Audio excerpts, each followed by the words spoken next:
With this, do you need any other?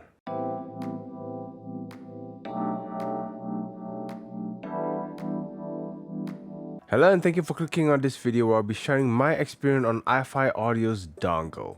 This is the gobar Kensei, coming in at an eye-watering $450 US. So before I explore deeper and find out if this dongle is worth that price tag, I'd like to first take this opportunity to thank iFi Audio for sending this unit so I can test out the gobar Kensei. And if you'd like to check them out, I'll leave links in the description down below. And as always, if you could support the channel by hitting that like and subscribe button, I really do appreciate it. Here's to hoping I could reach 3K subscribers before the end of the year. That'll be a really nice goal to achieve, so I thank you all in advance. Now let's talk unboxing, because the intro should already show you that epic, beautiful looking wooden box. I mean, talk about an unboxing experience for a dongle. There are patterns engraved on the box with the gobar Kensei wording and iFi logo on it. The iFi logo has a little notch to help with sliding the lid off the box, and you'll be greeted by that bar. Apart from that, it also comes with a pouch with a magnet clasp for you to store the dongle and the cables. Speaking of which, it comes with two cables with some gold accents in fabric material, one USB-C to USB-C connection, and another USB-C to Lightning connection for Apple products. It's a little on the shorter side, which seems to serve more for commuting rather than for desktop use, so you might need to replace this with another cable if you want to use your dongle on your desk. Let's talk about the design of the dongle itself, because with that metal body, it just looks and feels really premium. The word Kensei from Google means sword saint, so I'm guessing that brushed aluminium look kind of fits into the theme. It's almost like you're unsheathing a sword as you open that wooden box or pulling it out from your leather pouch. At the front face of the bar, you have the iFi logo, the Kensei wording, and a huge high-res sticker. Going to the side, you have the buttons. At the top, you have the USB-C connection. At the bottom, you have the 3.5 and 4.4mm outputs, and at the back, it's not as clean as the front with all the setting indications, which we'll explore more later. This dongle with the all-metal body just feels like a tank. I mean, if I drop this on my foot, I'm more concerned for my foot. However, with the added weight comes at a disadvantage as well, as it's going to be pulling your IEMs if you decide to connect this to your phone while you're walking, unless you make sure it's all tucked into your pocket. Imagine walking with this dangling in midair. It's like bicep curls for your ears. All in all, just a premium looking and feeling dongle. However, we have to talk about heat dissipation, as whenever a metal body is involved, you'd be thinking frying pan, especially when they're promising to deliver power, and from experience thus far, it's really good. After intensive testing, the most I got was like the feeling as if I've held this in my palm for hours and then letting it go, and it's just getting heat from the body warmth. It never gets too hot to the touch. So the Kensei is off to a good start with its looks, but does the feature live up to its appearance?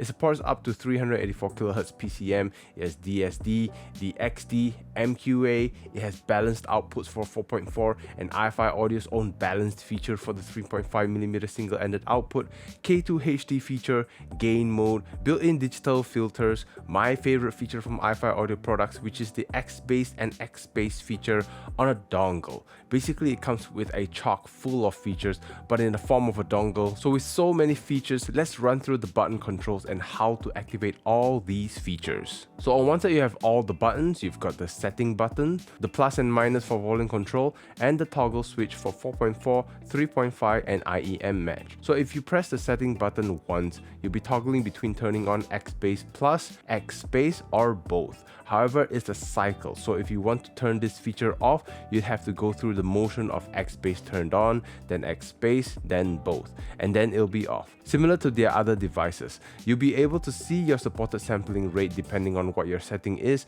So if the sampling rate is changed to 192 kHz, it'll be reflected on the device. To turn on the K2 HD, you'd have to press the setting and hold it for a few seconds, and the lighting next to the MQA wording will blink, and then pressing the plus button again will either turn off or on K2 HD mode. To switch between digital filters is similar to K2 HD, and once the light beside the MQA is blinking, instead of the plus button, press the minus button to toggle between the digital filters. And there are are 4 different filters to choose from. Bit Perfect, which is represented by the cyan color, Standard Filter represented by the red, Minimum Phase by the yellow, and lastly GTO represented by the white. Unfortunately, if there's a filter you prefer, you have to cycle through the colors until you reach the one you desire, and then you can press the setting once to set it or wait a few seconds for it to lock it in. The volume is also indicated by the lighting on the side, but sadly it's not reflected on your computer, so you almost have to adjust and listen to your IEMs or look at the gobar Kensei to fully determine how loud it is. There's about 10 levels to one volume notch, so to go from one volume level to the other I had to press it about 10 times, so that should give you an idea on how much room to play with within that range. You can also switch between the high and low gain, and to set this you have to press the plus and minus volume button for a few seconds and you'll see the light running up and down on the side.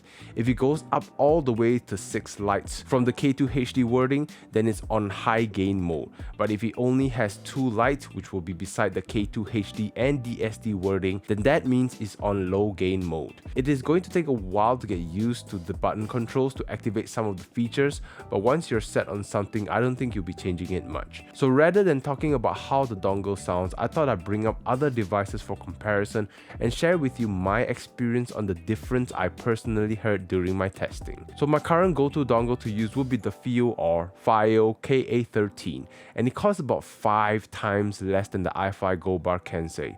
But the looks and feels of the gobar Kensei with its metal body compared to the plastic body of the KA13 just gives that premium feel to the Kensei, but the KA13 definitely feels a lot more lightweight, which is more pocketable or more tug friendly if you're walking around with it. In terms of sound presentation, going back and forth, I felt the KA13 was a touch sharper in its presentation and the bass felt a touch cleaner in its attack. But even though the Kensei sounded smoother, it also brings a bit more warmth to the sound presentation. The background music is also more focused on the KA13, while the Kensei puts the emphasis on the vocals, but at the same time you're not losing focus of the background music. It's still there and audible, but it just gives the spotlight to the singer instead, whereas on the KA13, it sounds like both the background and the singer is trying to be in the spotlight. Despite sounding smoother on the Kensei, imaging and details sounded a bit more refined. I can hear its positioning within the soundstage with a bit more clarity, but of course, all these are subtle nuances that you'd have to pay really close attention to when you're listening, but the most obvious differences would be that attack in the bass and treble notes. The KA13 also has the benefit of having volume matching with your computer, so you can adjust the setting with the volume control, whereas on the Kensei, the volume is controlled by the device itself. So you have to monitor the gobar Kensei to determine your volume. In terms of power output on paper, the KA13 on desktop mode is able to output up to 550 milliwatts at 32 ohms in balanced, whereas the Kensei is able to output up to 477 milliwatts at 32 ohms. But that's pretty much saying they're both capable of powering majority of IEMs and headphones available in the market today, unless you're planning to hook these up to a Susvara, in which I'd ask the question, why? I tested the iFi gobar Kensei with my Fat Freak Maestro SE,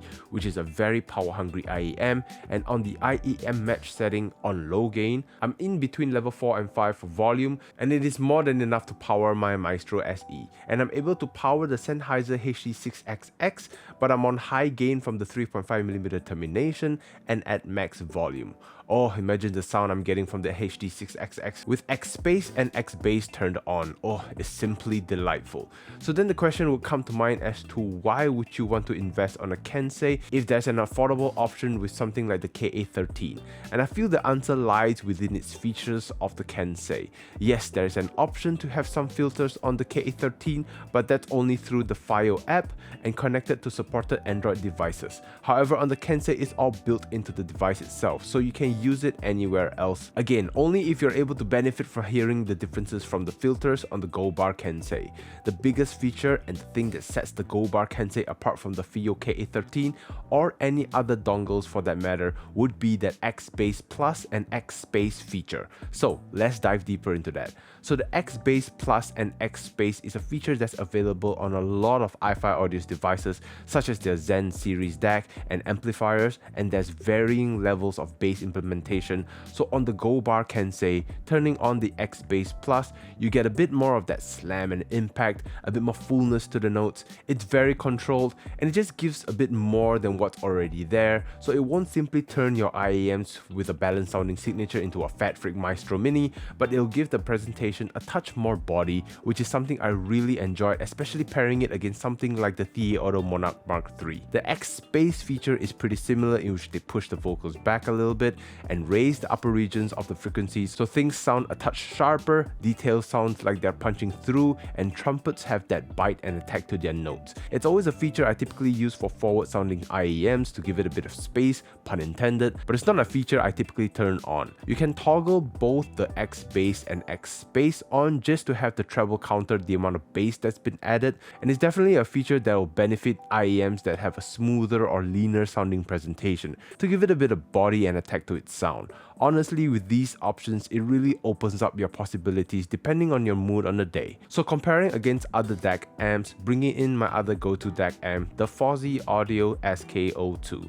I know it's not as portable as either the KA13 or Kensei, but that big volume knob is a lot of fun on an office desk. Just gives me quick access to play and pause my music and adjust my volume quickly. Plus it has a lot of power. I mean 1100 milliwatts at 32 ohms at high gain. You wouldn't have to worry about power unless again you're bringing your Sasvara to the office, but it just does the one job. However, it does the job well. But if I want a bit more flavor or fun depending on the day, or even have something a bit more portable, because the size differences between the two is quite significant, then the gobar Kensei takes the spot away from the SK02. Unless you really like huge knobs, then I mean the answer is pretty clear there. The last comparison would be against iFi Audio's own Zen Air DAC, which also has a built-in amplifier. So comparing against the Zen Air DAC alone, the Zen Air DAC is a lot cheaper than the gobar Kensei, but it outputs less power than the Kensei, roughly about 230 milliwatts at 32 ohms compared to the 477 milliwatts